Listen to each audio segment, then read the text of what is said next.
What a day of cricket we have witnessed. Absolute jackpot. Sunday. சரியான ரெண்டு match. CSK vs LSC match 3:30 match and Mumbai vs RCB 7:30 match. ரெண்டுமே was a tough fight. நாலு டீமே நல்லா tough fight பண்ணாங்க. But இந்த RCB vs Mumbai match பார்த்தீங்கன்னா யார் தோப்பாங்க அப்படின்னு டஃப்பாக fight பண்ணிட்டுருந்தானுங்க. We have witnessed everything yesterday from the onslaughter of Urval Patel, our own Urval Patel. Then Josh Inglisோட ரிவர்ஸ் ஸ்வீப்ஸ் கிட்டத்தட்ட மனுஷன் 95% ஆஃப் த நேற்று ரிவர்ஸ் ஸ்வீப்லாம் கனெக்ட் ஆயிடுச்சு. இதெல்லாம் நான் 95% of the reverse sweep connect ஆகி இதெல்லாம் சரியான விஷயம். அண்ட் ஹிஸ் அடாப்டபிலிட்டி, ஜாஸ் இங்கிலீஷோட அடாப்டபிலிட்டி. ஸ்டெம் லைன்ஸ் போட்டால் மனுஷன் பயங்கரமாக ஆடுறான். ஸ்டெம் லைன்ஸ் தான் யூஸ்வலாக அகில் ஹுசைன் எடுத்துக்கிட்டிங்கன்னா உன்னோட அட்வான்டேஜஸ் ஸ்டெம்ஸ் லைன்ஸில் போட்டு வித்து கொடுக்காமல் ரூம் கொடுக்காமல் போடுவான். லைக் மோஸ்ட் ஆஃப் த பேட்ஸ்மேன்ஸ்க்கு அந்த they will struggle, they will just rotate the strike. Or Akeal Hosein use to get dot balls ஆடுவானுங்க. ஆனால் Josh Inglis was tremendous. His ability to use the grease and gets அவன் வந்து ஈஸியாக வந்து predict பண்ணுறான். Like Pavul ப்ரெடிக்ட்டும் பண்ணுறான். Like and his adaptability, டக்குன்னு போய் அடாப்ட் ஆகி ஹிஸ் ஹிட்டிங் இட். அப்புறம் டாப் ஆஃப் த கிரிக்கெட்டில் பெஸ்ட் பால் என்னது ஆஃப் சைடில் வந்து ஆஃப் ஸ்டெப்புக்கு வந்து டாப்பில் அடித்தாங்கன்னா ஒரு it is a perfect delivery அப்படின்னு சொல்லுவானுங்க. அதை பிடிச்சி ரிவர்ஸ் ஸ்வீப்பில் 6 அடிச்சுட்டு இருக்கான். அவனை ஸ்டாப் பண்ணவே முடியல. லைக் பவர் பிளேலேயே LSG's highest power play score நேற்று அச்சீவ் பண்ணானுங்க. 91 ரன்ஸ். மும்பை கூட 90 ரன்ஸ் அடிச்சிருந்தானுங்க. ஆனால் ஜாஸ் இங்கிலீஷோட inclusion has made the team look absolutely terrible டீமாக they were looking. Mitch Marsh last match he was scoring a செமையான செஞ்சுரி. ஆனால் like Anshul Kamboj is the current purple cap holder. First wicket Mitchell Marsh எடுத்தான்.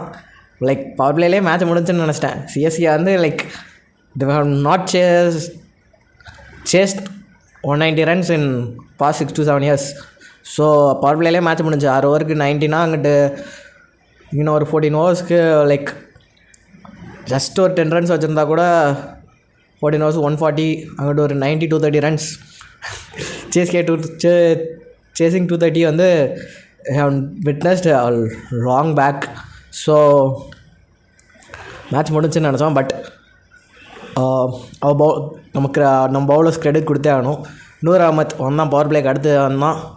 நிக்லஸ் பூரான் எடுத்தான். நிக்லஸ் பூரான் வந்து ஒரு 9 மேட்சஸில் 3 matches உருள்பட் matchup அது நிக்லஸ் பூரானுக்கும் Noor அகமத்துக்கும் matchup பார்த்திங்கன்னா 9 மேட்சஸில் வந்து ஆல்ரெடி ஒரு 3 மேட்ச் விக்கெட் எடுத்திருக்கான். ஸோ சரியான மேட்சப்பு. எதுக்கு லூஸ் மாதிரி நல்லா தான் போயிட்டுருக்கு. அவனுக்கு தெரியுது is caught out for Noor Ahmad. வந்து தட்டி ஆடிட்டு போக வேண்டியதானா? எதுக்கு வந்தனுமே பவர் பிளேயர் 90 ரன்ஸ் இருக்கானுங்க. அப்போ எதுக்கு ஒரு ஹிட்டுக்கு போனான்னு தெரில. போயிட்டு இஸ் கான். அங்கே தான் லைக் கொலாப்ஸ் ஆரம்பிச்சிச்சு. எல்எஸ்டி அடுத்து வந்து நம்ம Jamie Overton he got the man of the match.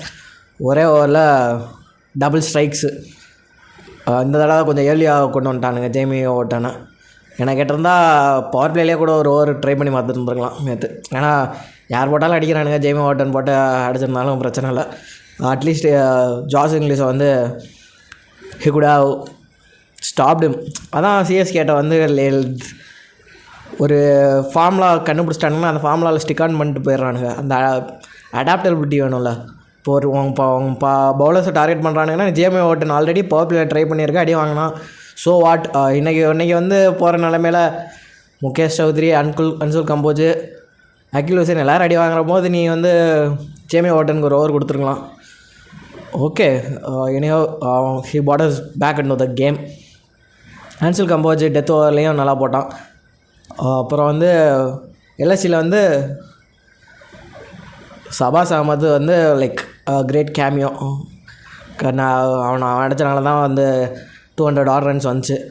அதுவும் லாஸ்ட் ஓவர் 36 ஜேமி ஓட்டன் அவனை ட்ரா பண்ணிட்டான். செட்டர் தான் விட்டான். ஜேபி ஓட்டன் நல்ல ஃபீல்டர் தான். லைக் இப்போ ஓகே. அடுத்து வந்து CSK came to the crease for batting. Sanju Samson நல்லா ஸ்டார்ட் பண்ணான். ருத்ராஜ் வாஸ் பி நல்லா டச்சில் தான் இருந்தான். அடுத்தது Sanju Samson was gone. So Sanju Samson போனோமே like he was the literal person who's carrying the CSK batting all along. ஒரு ஆளாக வந்து தூக்கி பிடிச்சிட்டு இருந்தான் பேட்டிங் யூனிட்டை. நேற்று அவன் அவுட் ஆகிட்டான். 200 ஆட் ரன்ஸ் சேஸ் பண்ணி நம்ம பல வருஷம் ஆச்சு. ஸோ அங்கேயே தட்ஸ் கோனா பி டென்ட்டு. நம்ம வந்து ப்ரெஷர் தான் எப்படியும் வந்து எப்படியும் அந்த ப்ரெஷரில் வந்து இன்எக்ஸ்பீரியன்ஸ்டு பிளேயர்ஸ் வேறு. உருள் பட்டேல் அது மாதிரி இன்எக்ஸ்பீரியன்ஸ் பிளேயர்ஸ் தான் இருப்பானுங்க. ருத்ராஜ் வந்து அங்கே டேங்கர் இன்னிங்ஸ் தான் எப்படியும் ஆல்ரெடி ஆகணும். So it's gonna be LSG game தான் நினச்சிட்டு இருந்தேன். ஆனால் வந்தான் உருள் பட்டேல் வந்து ஆன்ஸ்லாட்டர் தான். யார் போட்டாலும் 6 தான். தலைவன் 4 அடிச்சுட்டு வருத்தப்படுறான். என்னடா 4 அடிச்சுட்ருக்கோம் 6ன்ட்டு. 6 லைக் ஒரு 6 ஃப்ரேம் காட்டினானுங்க. அவன் 6 ஃப்ரேமில் வந்து 6 6 அடித்ததுக்கு 6 6மே ஒரே மாதிரி இருக்குது.